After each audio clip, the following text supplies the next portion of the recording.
அனைவருக்கும் வணக்கம். நாங்கள் கோடி ஆர்கானிக்ஸ்லேருந்து பேசுகிறேன்.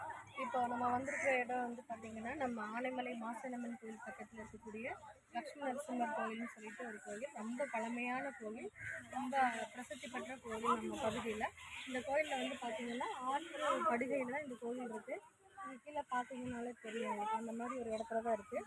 இங்கே வந்து பார்த்திங்கன்னா நிறைய கரும்பூலாம் வந்துருக்கு பாருங்க.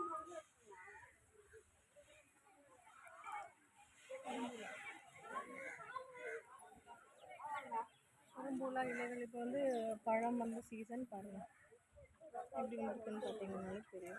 அதாவது இந்த பழத்தை வந்து நம்ம வந்து ஹேர் ஆயிலையும் ஹேர் பேக்லேயும் வந்து நம்ம யூஸ் பண்ணுறோம். இது கரும்பூல ஆயிலாகவும் நம்ம ரெகுலராக யூஸ் பண்ணும்போது பார்த்திங்கன்னா நரமுடியெல்லாம் வந்து கருமையாக மாறக்கூடியது. இந்த மாதிரி நிறைய வந்து நமக்கு வந்து இந்த பழம் இந்த இலைகளெல்லாம் வந்து இந்த பகுதியிலேருந்து நம்ம வரும்போது நம்ம பறிச்சுட்டு போவோம். அதுக்கப்புறம் பார்த்திங்கன்னா இந்த மலைப்பகுதியில் இருக்கக்கூடிய அந்த மலைவாழ் மக்கள் வந்து நமக்கு இதெல்லாம் வந்து பறிச்சுட்டு வந்து தர்றாங்க. பாருங்கள், இது ஃபுல்லாகவே கரும்பூலா மரம் தான்.